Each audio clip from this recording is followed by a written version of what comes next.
Voices rose, tempers flared, and accusations flew. When a cop arrested a black attorney, he didn't realize he was about to face the fight of his life. Have you ever been judged solely based on the color of your skin? For Danielle Lawson, racial profiling didn't just lead to uncomfortable stares. It resulted in her arrest while searching for her purse in her own car. But Danielle's story doesn't end with handcuffs. Her journey from victim to changemaker reveals the power of resilience in the face of systemic racism. Danielle Lawson's day had started like any other, but now frustration simmered beneath her calm exterior. She stood in the parking lot, methodically searching her black SUV for her misplaced purse. The afternoon sun beat down relentlessly as she rummaged through the vehicle, her perfectly pressed suit growing damp with sweat. "It has to be here somewhere," Danielle muttered, pushing aside stacks of legal briefs and case files. Her phone buzzed insistently, reminding her of the important meeting she was now late for. As a respected state attorney, tardiness was unacceptable, but showing up without her ID and laptop was even worse. Just as Danielle was about to give up and call her office, a police cruiser pulled into the lot. She glanced up, momentarily distracted from her search. The car circled once before coming to a stop nearby. Officer Mulligan stepped out, his eyes fixed on Danielle with unmistakable suspicion. Danielle straightened up, smoothing her jacket. She offered a polite smile, ready to explain the situation. But before she could speak, Officer Mulligan's hand moved to rest on his holster. "Step away from the vehicle, ma'am," he ordered, his voice sharp and authoritative. Confusion flashed across Danielle's face. "Officer, there's been a misunderstanding. This is my car. I'm just looking for my—" "I said step away from the vehicle," Mulligan interrupted, his tone growing harsher. He advanced towards her, eyes narrowed. "Keep your hands where I can see them." Danielle's heart raced as she complied, mind whirling. She tried again, speaking slowly and clearly. "Sir, I'm an attorney. I work for the state. If you'll just let me explain—" But Mulligan wasn't listening, his face twisted with disbelief and barely concealed disdain. "An attorney? Right. And I'm the tooth fairy." He reached for his handcuffs. "You're under arrest for attempted grand theft auto." Shock and indignation surged through Danielle. This couldn't be happening. "Officer, please, check the registration. Run the plates. This is my car." Her pleas fell on deaf ears. Mulligan roughly spun her around, cuffing her wrist behind her back. As he recited her rights, Danielle's mind raced. How had a simple search for her purse escalated to this? The unfairness of it all threatened to overwhelm her, but she forced herself to stay calm. She knew her rights, and she knew this arrest was wrong. As Mulligan led her to the cruiser, Danielle held her head high. She caught the stares of passers-by, some curious, others judgmental. In that moment, she realized this incident was about far more than a misplaced purse or a misunderstanding. It was a stark reminder of the biases that still plague society, even for someone of her standing. The cruiser door slammed shut, and as they pulled away from the lot, Danielle steeled herself for the fight ahead. This wasn't just about clearing her name anymore. It was about exposing the injustice she'd experienced and ensuring it wouldn't happen to anyone else. Little did Officer Mulligan know, he'd just arrested the one person who could make him deeply regret his actions. Officer Mulligan smirked in the rearview mirror, clearly satisfied with his arrest. But his smugness was about to collide head-on with a force he never saw coming. How does a respected state attorney go from arguing cases to fighting for her own freedom in the span of an afternoon? The answer would shake the foundations of the entire police department. Danielle sat rigidly in the cold metal chair, her wrists chafing against the tight handcuffs. The stark fluorescent lights of the police station cast harsh shadows across her face, a far cry from the warm glow of her corner office. Just hours ago, she had been preparing to defend a high-profile case. Now she found herself on the other side of the law, her power and prestige stripped away by a single officer's prejudice. Officer Mulligan loomed over her, his earlier bravado replaced by a thin veneer of professionalism. "Now, Miss, what was it again?" he asked, feigning forgetfulness. "It's Attorney Lawson," Danielle replied, her voice steady despite the anger simmering beneath the surface. "As I've told you repeatedly, I'm a state attorney. If you just verify my identity—" Mulligan cut her off with a dismissive wave. "Right, and I'm the Queen of England. Listen, lady, I've heard every story in the book. You can play pretend all you want, but it won't change the fact that you were caught trying to steal that car." Danielle felt a familiar tightness in her chest, a sensation she hadn't experienced since law school when faced with blatant discrimination. She had thought those days were behind her, that her achievements had somehow insulated her from such treatment. The harsh reality of her situation crashed over her like a wave. As Mulligan continued to ignore her protests, Danielle's mind raced. She knew the psychological toll of racial profiling all too well, having represented countless victims in similar situations. The feelings of helplessness, the erosion of self-worth, the lingering trauma, she had heard it described in painful detail. But experiencing it firsthand was entirely different. Each dismissive glance from Mulligan, each snide comment, chipped away at her composure. Yet beneath the hurt and indignation, a fire began to burn. Danielle had not fought her way through law school, climbed the ranks of the state attorney's office, and shattered countless glass ceilings to be silenced now. She straightened her back, meeting Mulligan's gaze with steely determination. "Officer Mulligan," she said, her voice cutting through his latest attempt to belittle her, "I am invoking my right to a phone call. Now." Mulligan's eyebrows shot up, surprised by her sudden assertiveness. He opened his mouth to argue, but Danielle pressed on. "Unless you want to add denial of basic rights to the list of violations I'll be reporting, I suggest you comply. Immediately." For a moment, uncertainty flickered across Mulligan's face. Then, with a grudging nod, he reached for the phone. As he dialed, Danielle allowed herself a small, grim smile. She knew exactly who to call, and the cavalry was about to arrive. As Mulligan handed her the receiver, neither of them realized that the power dynamic in the room was about to shift dramatically. Mark Edwards, Danielle's colleague and one of the sharpest legal minds in the state, was already on his way. And with him, he carried the weight of justice that was about to come crashing down on Officer Mulligan's world. What happens when an unstoppable force of justice meets an immovable object of prejudice? As Mark Edwards entered the police station, the stage was set for a confrontation that would expose the deep-rooted issues plaguing law enforcement. Mark strode through the station doors, his face a mask of barely contained fury. His eyes scanned the room, quickly spotting Danielle handcuffed to a chair. The sight of his esteemed colleague in such a position sent a jolt of shock through him, quickly replaced by a burning anger. "Danielle," he called out, moving swiftly to her side. "Are you all right?" Officer Mulligan intercepted him, placing a hand on Mark's chest. "Sir, you can't be back here. This is a restricted area." Mark's eyes narrowed, his voice dropping to a dangerous whisper. "I'm Mark Edwards, attorney at law, and that woman you've arrested is Danielle Lawson, a state attorney. Now you're going to remove those handcuffs immediately, or we're going to have a serious problem." Mulligan's face paled slightly, but he stood his ground. "She was caught attempting to steal a vehicle. We're just following procedure." "Procedure?" Mark's voice rose, drawing the attention of everyone in the station. "Is it procedure to arrest someone without verifying their identity? To ignore their explanations and rights?" He reached into his briefcase, pulling out a file. "Here's Danielle's Bar Association ID, her state employee ID, and a copy of her driver's license.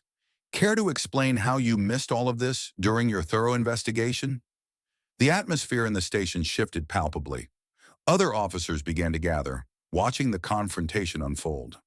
Mulligan's confident demeanor crumbled as Mark continued his verbal assault. "Do you understand the legal consequences of a wrongful arrest? False imprisonment, violation of civil rights, potential lawsuits that could cost this department millions. And that's before we even address the clear racial bias that led to this situation."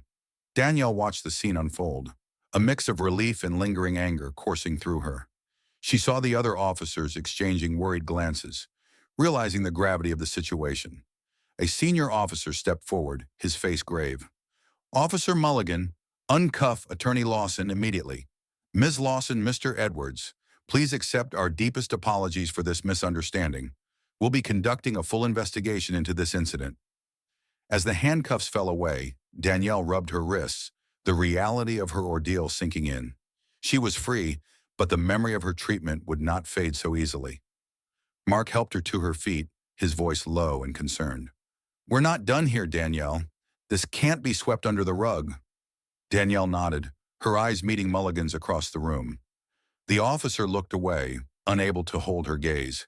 In that moment, she knew this incident was just the beginning. The fight against systemic bias in law enforcement was far from over, and she was now at the forefront. As they left the station, the air felt different. A storm was brewing, one that would shake the foundations of the department and force a long overdue reckoning with the specter of racial profiling that haunted their city. An institution is only as strong as its willingness to face its own failures. These words, spoken by a civil rights leader decades ago, were about to be put to the test as Chief Hernandez launched an investigation that would either fortify or fracture the very foundation of local law enforcement. The chief's office buzzed with activity as the investigation into Officer Mulligan's conduct began. Hernandez assembled a team of internal affairs investigators, their faces grim as they pored over incident reports and body cam footage. The weight of their task hung heavy in the air, each team member acutely aware of the potential ramifications. As the word of the investigation spread, a palpable tension gripped the department. Officers gathered in small groups, their hushed conversations filled with a mix of concern and defensiveness. Some argued that Mulligan was being unfairly targeted, while others recognized the gravity of his actions. The division among the ranks hinted at deeper, systemic issues that had long simmered beneath the surface. Hernandez faced an uphill battle.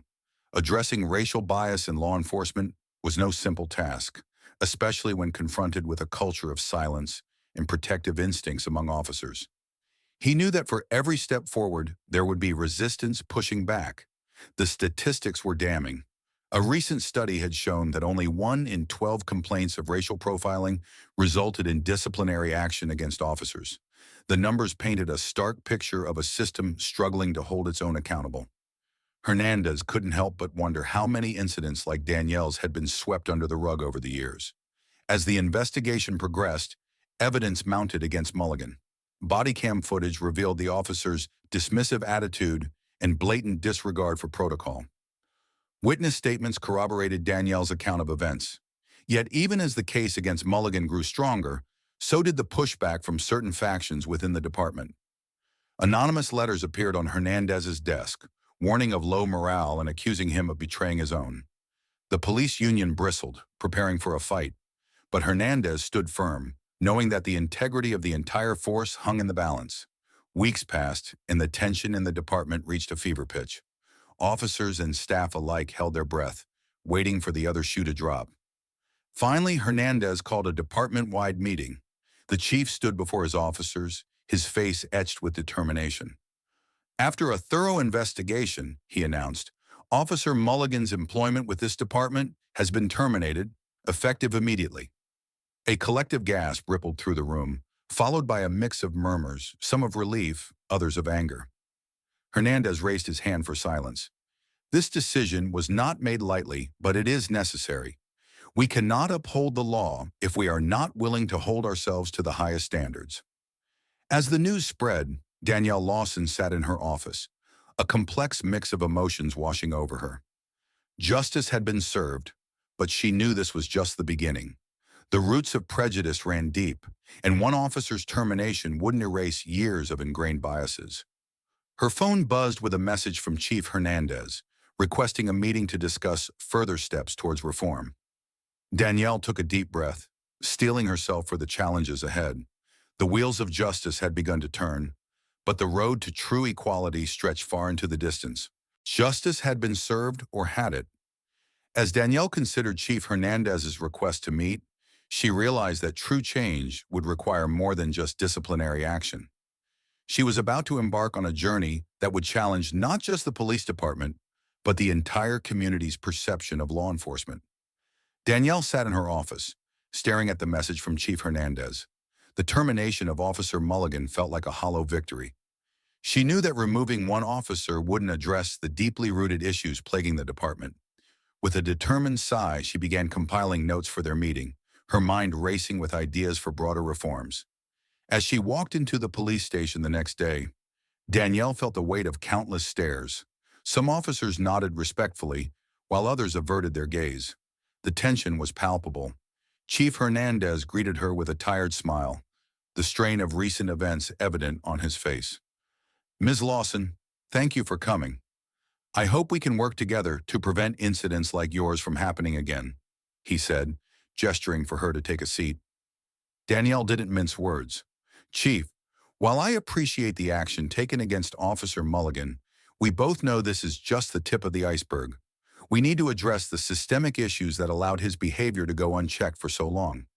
She laid out her proposals: mandatory bias training, community oversight committees, and a complete overhaul of the department's disciplinary procedures. As she spoke, she noticed Hernandez's expression shift from cautious optimism to concern. "Ms. Lawson, these are ambitious changes. I'm not sure the department is ready for such a drastic overhaul," he said, his brow furrowed. Danielle leaned forward, her voice firm. "With all due respect, Chief, whether the department is ready or not is irrelevant. The community deserves better, and it's our responsibility to make these changes happen." As they continued to discuss the complexities of implementing such reforms, Danielle realized the enormity of the task ahead. Changing ingrained attitudes and behaviors wouldn't happen overnight. She thought of the countless individuals who had faced similar injustices, their voices silenced by a system designed to protect itself. An idea began to form in her mind. "Chief," she said, interrupting their discussion on budget constraints, "what if we organize community forums? Give people a platform to share their experiences and work directly with officers to find solutions?" Hernandez looked skeptical, but Danielle pressed on. She outlined her vision: a series of town halls where community members could speak freely about their interactions with law enforcement, followed by collaborative workshops to develop actionable strategies for improvement. As she left the station that day, Danielle felt a mix of determination and apprehension. She knew the road ahead would be challenging, filled with resistance and setbacks. But as she thought of the potential impact these forums could have, a glimmer of hope sparked within her. This was just the beginning of a long journey towards true justice and equality. Statistics show that 1 in 3 Black adults feel unfairly treated by police, but numbers can't capture the raw emotion of lived experiences. As Danielle prepared to open the first community forum, she wondered, could these personal stories accomplish what years of data and reports had failed to do? The answer would soon unfold, with consequences that would ripple far beyond the walls of this meeting room. The community center buzzed with nervous energy as people filed in. Danielle stood at the front, watching as residents from all walks of life took their seats. On one side, a group of uniformed officers shifted uncomfortably. On the other, community members eyed them warily. The tension in the air was almost palpable. As Danielle called the meeting to order, a hush fell over the room. She explained the purpose of the forum, emphasizing the importance of open and honest dialogue. Then she opened the floor to those willing to share their experiences. At first there was hesitation. Then a middle-aged woman stood up, her voice shaking as she recounted being pulled over for no apparent reason. As she spoke, others began to nod in recognition. One by one, more people came forward, each story building upon the last. A young man described being frisked while walking home from work. A teenager shared how he was accused of shoplifting while simply browsing in a store. The officers in attendance listened, their expressions a mix of surprise, discomfort, and, in some cases, dawning realization. Danielle noticed one officer, his face etched with concern, taking careful notes. As the stories continued, a clear pattern emerged. These weren't isolated incidents, but part of a broader systemic issue. Danielle shared statistics that backed up the anecdotal evidence. Studies showed that Black Americans were more than twice as likely to be pulled over as white drivers, and 3 times more likely to be searched. The emotional impact of the forum was undeniable. Community members who had long felt unheard finally had a platform to voice their experiences. Some spoke through tears, others with quiet anger. The officers, confronted with the human cost of biased policing, couldn't hide behind policy or procedure. As the meeting drew to a close, Danielle sensed a shift in the room. The initial tension had given way to something else, a tentative understanding, perhaps even the seeds of change. She proposed forming working groups, partnering officers with community members to develop concrete solutions. To her surprise, several officers volunteered immediately. The community members, while still cautious, seemed heartened by this gesture. As people filed out, Danielle overheard snippets of conversation between officers and residents, continuing the dialogue that had begun inside. The forum had created a bridge, however fragile, between law enforcement and the community they served.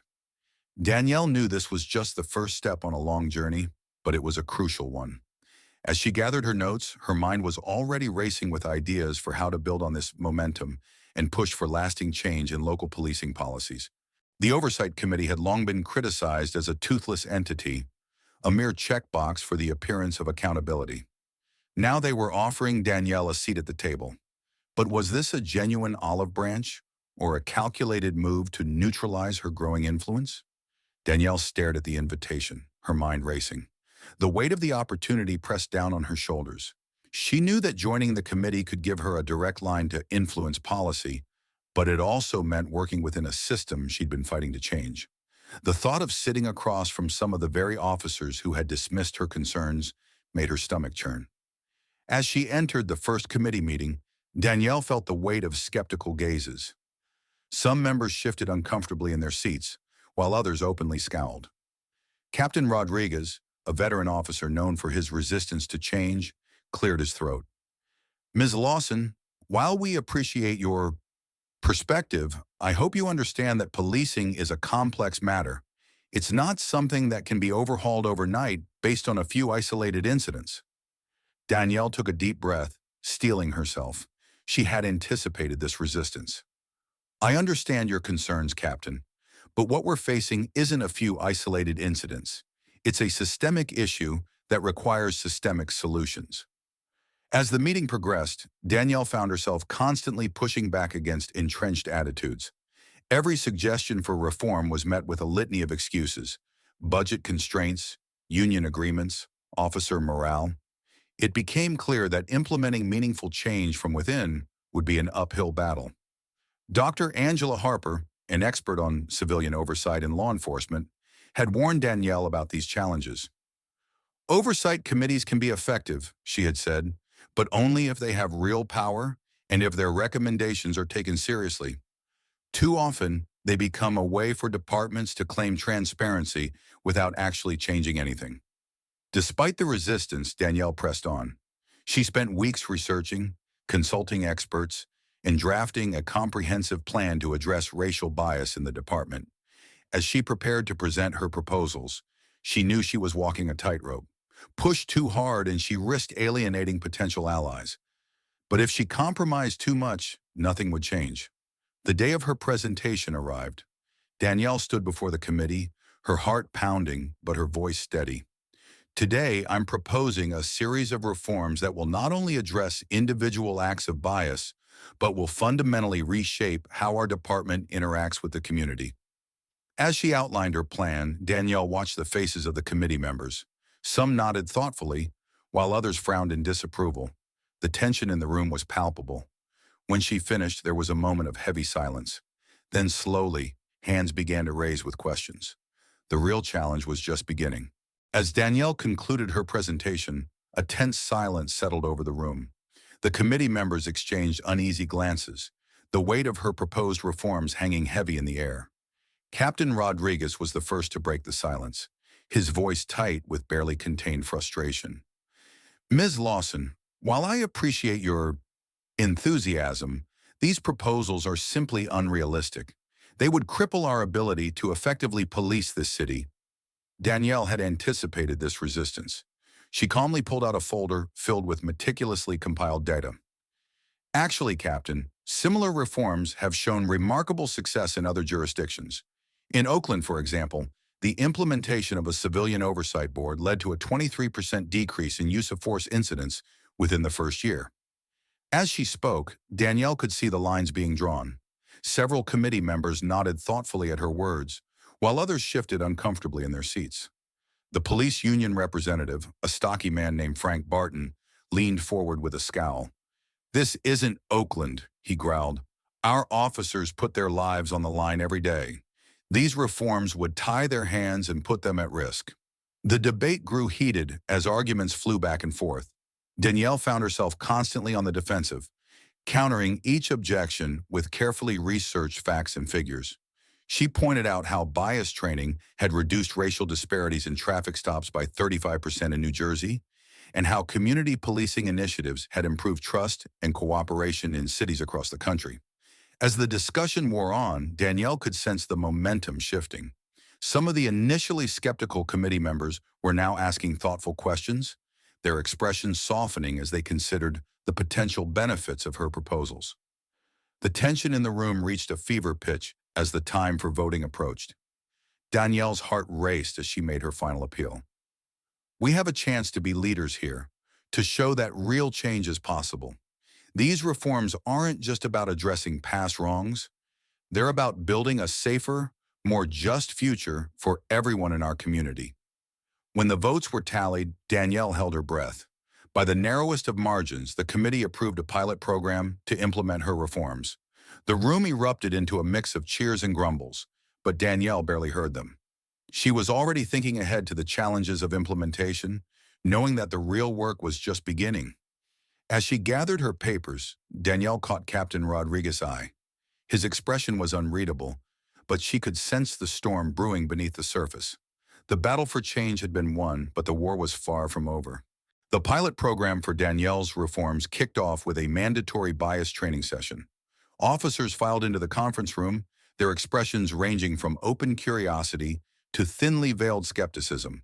The air felt thick with tension as Sergeant Martinez, newly certified in bias awareness instruction, took his place at the front of the room. "All right, everyone, let's get started," Martinez began, his voice firm but not unkind.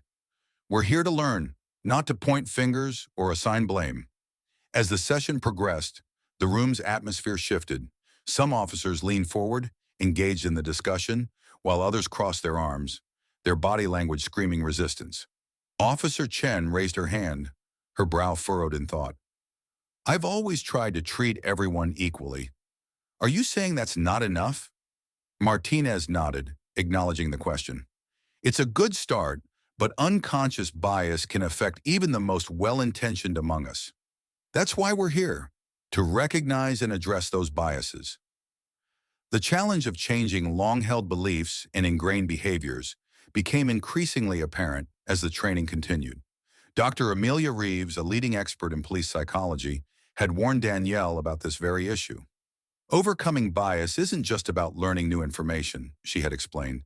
"It's about rewiring neural pathways and challenging deep-seated assumptions. It takes time and consistent effort."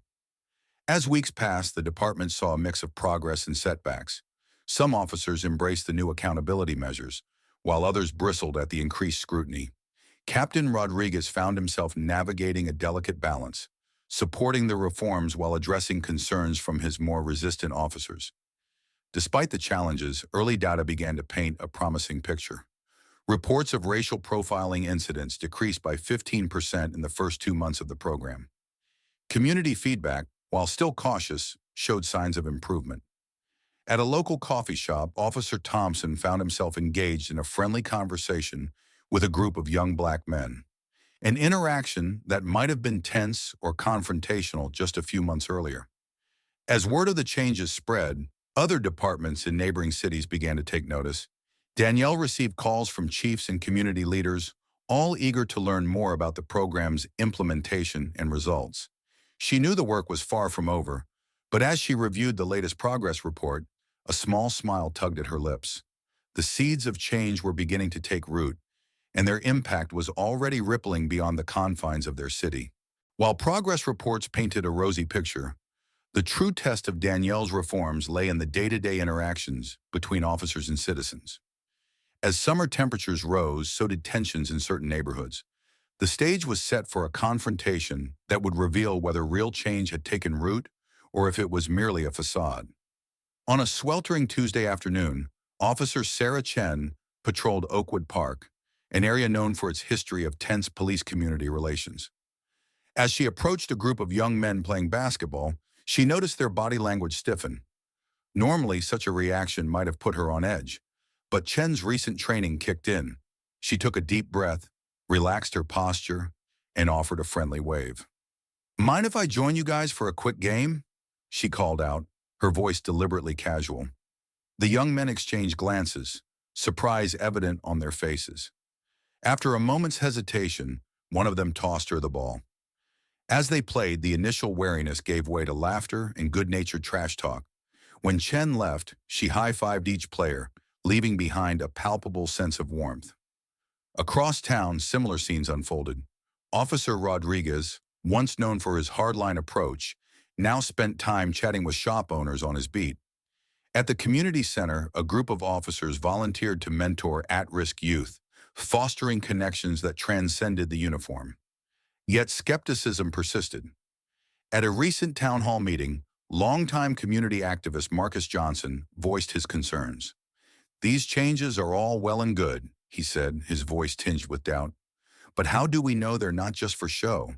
We've seen promises before, only to have them broken." Danielle understood the hesitation. Decades of mistrust couldn't be erased overnight.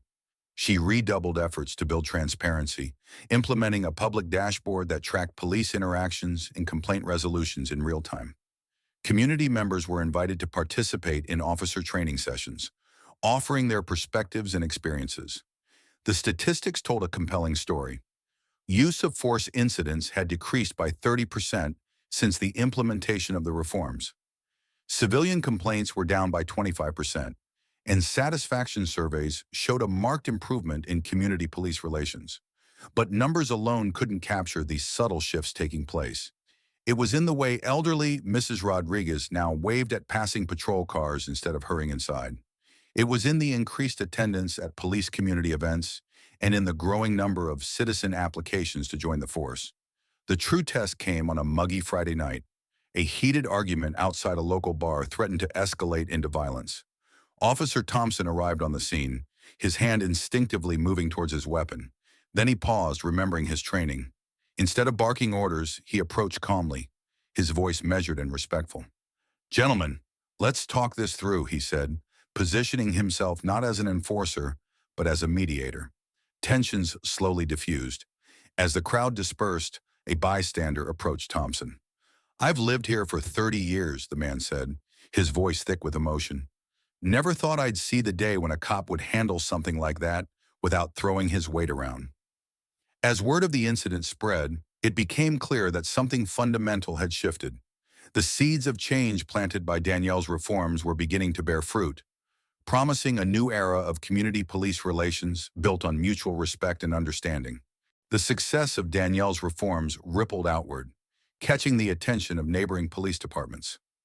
Chiefs from nearby cities began reaching out, eager to learn more about the program that had transformed community police relations. Danielle found herself fielding calls and emails daily, explaining the intricacies of the reforms and their implementation. As interest grew, so did skepticism. At a regional law enforcement conference, heated debates erupted over the feasibility of replicating the program. Chief Johnson from Riverdale argued passionately for adoption. "We've seen the results. Crime rates are down, community trust is up. Why wouldn't we want that?" But others weren't convinced. Captain Rodriguez from Oakville raised concerns about resource allocation. "It's not just about implementing new policies. We're talking about a complete overhaul of department culture. That takes time, money, and manpower we might not have." The challenges of scaling up the reforms became increasingly apparent. Danielle consulted with Dr. Maria Sanchez, an expert in organizational change within law enforcement. "Each department has its own unique culture and challenges," Dr. Sanchez explained. "What works in one city might need significant adaptation in another. It's not a one-size-fits-all solution." Despite the hurdles, momentum continued to build. A coalition of reform-minded chiefs began to form, meeting regularly to discuss implementation strategies. They grappled with questions of funding, training logistics, and how to win over resistant officers and community members alike. As weeks passed, anticipation grew. Would this coalition take the leap and commit to widespread reform? The decision would have far-reaching implications, potentially reshaping policing across the entire region. Finally, after months of deliberation and planning, the announcement came. A coalition of 5 neighboring departments had agreed to implement Danielle's reforms, with modifications tailored to their specific needs. The news sent shockwaves through the law enforcement community. As Danielle watched the press conference announcing the decision, She felt a mix of pride and trepidation. The reforms she had fought so hard for were about to be put to the test on a much larger scale. But as the coalition chiefs spoke of their commitment to change, she allowed herself a moment of hope. This wasn't just about one department anymore. It was the beginning of a movement that could transform policing across the entire state. While Danielle watched the coalition's decision unfold, whispers of change echoed through the halls of the state capitol. Senator Maria Ramirez, chair of the Public Safety Committee, saw an opportunity for sweeping reform. She called an emergency meeting, laying out a bold vision for statewide police accountability measures modeled after Danielle's successful program. The announcement sent shockwaves through the political establishment. Reform advocates celebrated, while powerful police unions mobilized their resources to fight back. Lobbying groups flooded legislators' offices with calls and emails, warning of dire consequences if the reforms passed. "This will handcuff our officers and embolden criminals," one union representative argued during a heated committee hearing. As the debate intensified, both sides marshaled their forces. Reform advocates organized rallies and social media campaigns, sharing stories of those affected by police misconduct. The unions countered with their own PR blitz, featuring officers who felt unfairly targeted by the proposed changes. Senator Ramirez found herself walking a political tightrope. She knew the reforms were necessary, but also recognized the need to bring skeptical colleagues on board. Late-night negotiations and compromises became the norm as she worked to craft a bill that could garner enough support to pass. Public opinion polls showed growing support for reform.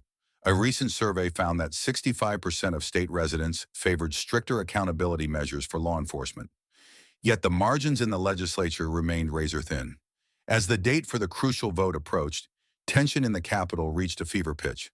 Danielle, invited to testify before the Public Safety Committee, felt the weight of the moment. Her words could tip the balance in favor of reform or see months of hard work crumble. Standing before the committee, Danielle spoke with quiet intensity. She shared statistics on the program's success and painted a vivid picture of improved community police relations. "This isn't just about holding bad actors accountable," she argued. "It's about creating a system where good officers can thrive and communities can feel truly protected." Her testimony resonated with lawmakers on both sides of the aisle. When the final vote came, the comprehensive police reform bill passed by a narrow margin. Cheers erupted in the gallery as the results were announced. As Danielle left the Capitol, her phone buzzed with messages from across the country. Other states were taking notice, eager to learn from their success. She realized that what had started as a response to her own wrongful arrest had grown into something much bigger, a blueprint for nationwide change in policing. The flood of messages on Danielle's phone painted a picture of hope and progress. Yet as she scrolled through them, a sobering realization dawned. The true test of their reforms lay not in the halls of power, but in the daily interactions between police and communities of color.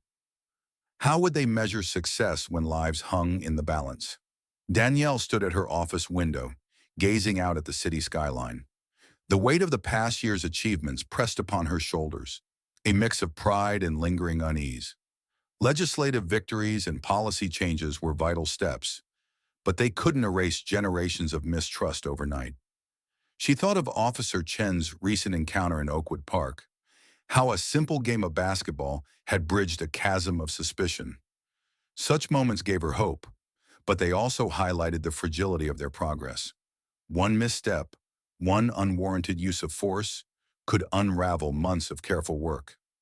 Dr. Angela Harper's words echoed in her mind. "Systemic change is a marathon, not a sprint.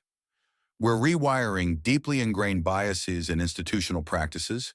It takes time, persistence, and constant vigilance." Danielle's phone buzzed again. A community leader was organizing a town hall to discuss ongoing concerns about racial profiling. Despite the reforms, some residents still felt targeted, their experiences a stark reminder that laws alone couldn't change hearts and minds. She sighed, running a hand through her hair.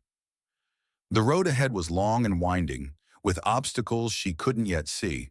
But as she looked at the photo on her desk, a group shot from the last police community picnic, faces beaming with cautious optimism, she felt a renewed sense of purpose. Danielle grabbed her jacket, heading for the door. The town hall awaited another opportunity to listen, learn, and push for further change. She knew the fight for true equality was far from over, but she was committed to seeing it through, one conversation, one policy, one transformed mindset at a time. As she left her office, Danielle's phone lit up with a message from a neighboring state. Their attorney general wanted to discuss implementing similar reforms. A small smile tugged at her lips. The ripples of change were spreading, a movement gaining momentum, and she was ready to ride that wave wherever it might lead. Danielle's story reverberated across the nation, igniting a spark of hope in communities long burdened by systemic injustice. From bustling metropolises to small rural towns, citizens began organizing, demanding accountability and reform from their local police departments. In Chicago, a coalition of community leaders launched a civilian oversight board modeled after Danielle's successful initiative. Atlanta saw the birth of a grassroots movement pushing for comprehensive bias training for all officers. As these initiatives spread, each community faced unique challenges. In rural areas, limited resources and entrenched attitudes proved stubborn obstacles. Urban centers grappled with the complexities of reforming large, bureaucratic police forces. Despite these hurdles, the movement pressed forward, adapting and evolving to meet local needs. The approaches varied widely. Some cities focused on policy changes, implementing strict guidelines for use of force and racial profiling. Others emphasized community policing, fostering relationships between officers and residents through neighborhood meetings and joint activities. Technology played a role too, with departments adopting body cameras and data analysis tools to track and address biased policing. The numbers told a compelling story. Within a year, over 200 police departments across the country had implemented some form of reform inspired by Danielle's work.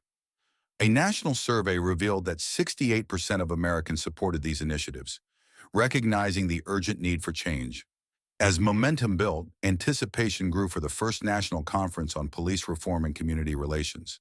Activists, law enforcement officials, and policymakers from across the country prepared to converge, sharing strategies and building a unified vision for the future of policing. On the opening day of the conference, Danielle took the stage to deliver the keynote address. The room fell silent as she began to speak, her voice steady and determined. She shared her personal journey, from the humiliation of her wrongful arrest to the triumphs of reform. But more importantly, she cast a vision for the future, a future where trust between police and communities was the norm, not the exception. As Danielle concluded her speech to thunderous applause, the energy in the room was palpable. Attendees left buzzing with ideas and renewed determination. The movement that had begun with one woman's ordeal was now poised to reshape the landscape of American law enforcement. The road ahead would be long and challenging, but for the first time in decades, real, lasting change seemed within reach. The wave of optimism following the conference crashed against a harsh reality. Just weeks later, a shocking incident in Boston reignited the very tensions Danielle and her allies had worked so hard to address. As news of the event spread, reformers found themselves facing their greatest challenge yet. Officer James Miller had stopped a young black man, Marcus Thompson, for a routine traffic violation. What should have been a simple interaction quickly escalated. Bystander video showed Miller forcefully pulling Thompson from his car, despite the man's repeated attempts to explain and comply. The footage went viral within hours, sparking outrage across the country. As details emerged, the incident threatened to undermine faith in the reform efforts. Thompson, it turned out, was a respected community organizer who had been actively involved in local police reform initiatives. The cruel irony wasn't lost on anyone. Dr. Elena Rodriguez, a leading expert on implicit bias, weighed in on the case. This incident highlights the persistent nature of unconscious prejudices, she explained. Even with training and policy changes, deeply ingrained societal attitudes can surface in high-stress situations. It's a stark reminder that reform is an ongoing process, not a one-time fix. The complexity of changing these ingrained attitudes became painfully clear. Social media exploded with debates, some defending Miller's actions as necessary caution, others decrying them as blatant racism. The polarization threatened to undo months of careful bridge building between communities and law enforcement. Reform advocates found themselves scrambling to respond. Danielle received a flurry of calls from concerned police chiefs and community leaders, all asking the same question. How do we move forward from here? As the pressure mounted, Danielle knew their response would be crucial. This incident could either derail their progress or become a catalyst for even more meaningful change. She began reaching out to her network, organizing emergency meetings with key stakeholders. The Thompson case became a rallying point for renewed efforts.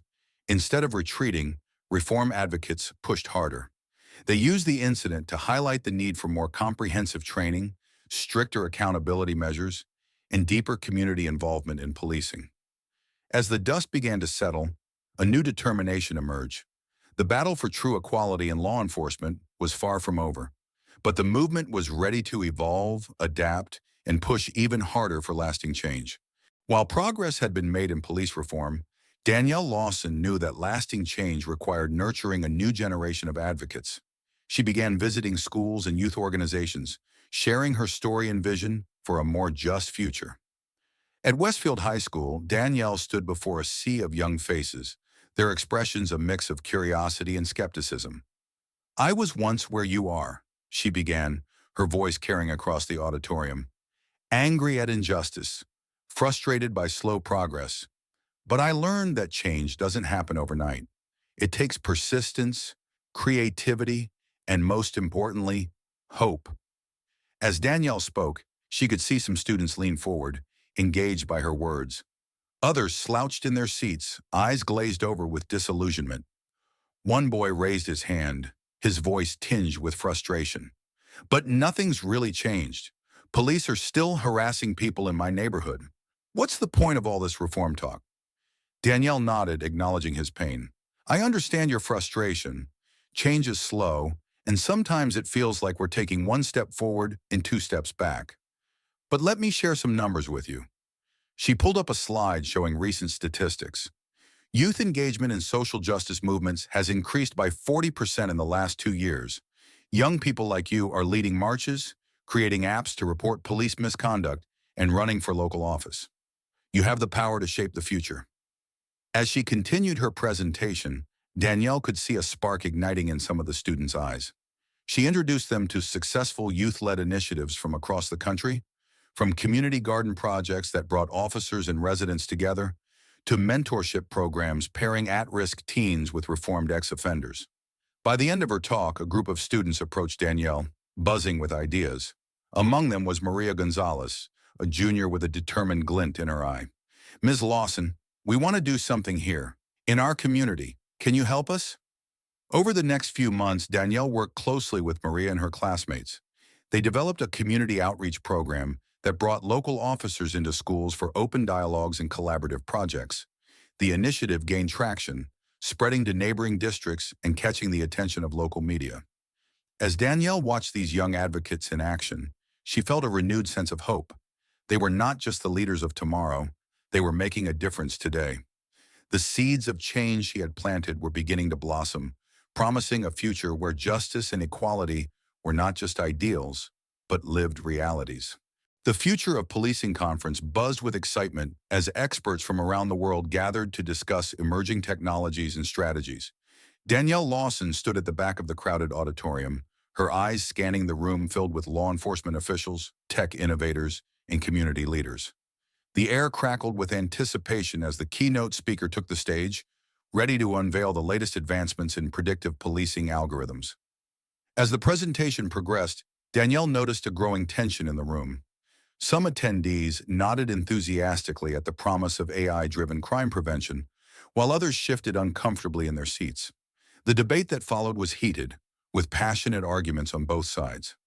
"These algorithms can help us allocate resources more efficiently and prevent crime before it happens," argued Chief Martinez from San Diego. His eyes gleamed with excitement as he described the potential benefits. Dr. Amelia Chen, a renowned ethicist, countered with a stern expression. "But at what cost? We risk perpetuating existing biases and further alienating marginalized communities. Human judgment and community engagement must remain at the forefront of policing." Danielle listened intently, her mind racing with the implications of these new technologies. She thought of the community forums she had organized, the trust that had been painstakingly built between officers and residents. Could an algorithm truly capture the nuances of human interaction? As the conference progressed, experts shared their predictions for the future of law enforcement: body cameras with real-time bias detection, virtual reality training simulations that could recreate high-stress scenarios with unprecedented realism, community policing apps that allowed for direct, anonymous communication between residents and officers. The possibilities were both thrilling and daunting. Danielle knew that these innovations could revolutionize policing, but she also recognized the potential pitfalls. As she prepared to take the stage for her own presentation, she felt the weight of responsibility on her shoulders. Danielle's vision for the future of policing was comprehensive, blending technological advancements with a deep commitment to human connection and community engagement. She proposed a model that leveraged data-driven insights while prioritizing transparency, accountability, and ongoing dialogue between law enforcement and the communities they served. As she concluded her presentation, Danielle could see a mix of hope and uncertainty on the faces before her. The road ahead would be challenging, filled with difficult conversations and inevitable setbacks. But as she looked out at the diverse group of individuals gathered in that room, all committed to creating a more just and equitable system, she felt a glimmer of optimism for the future of law enforcement. Danielle Lawson stood at the podium, her gaze sweeping across the packed auditorium. The journey that began with her wrongful arrest had blossomed into a nationwide movement for police reform. She felt the weight of countless stories of injustice, of hard-won victories, of communities coming together to demand change. "Our work is far from over," she said, her voice steady and determined. "Systemic racism doesn't vanish with a few policy changes. It requires constant vigilance, unwavering commitment, and the courage to keep pushing forward, even when progress seems slow." Danielle paused, letting her words sink in. She thought of the young activists she'd mentored, the skeptical officers who'd come around to support reform, the lives touched and transformed by their collective efforts. "The power to create lasting change lies within each of us," she continued. "In our neighborhoods, our schools, our workplaces. Every conversation, every vote, every act of solidarity matters. We've come so far, but the road ahead is long. Will you join us on this journey?" As applause filled the room, Danielle knew their movement had ignited a spark of hope that couldn't be extinguished. The fight for true equality in law enforcement would continue, one step at a time, until justice became not just an ideal, but a lived reality for all.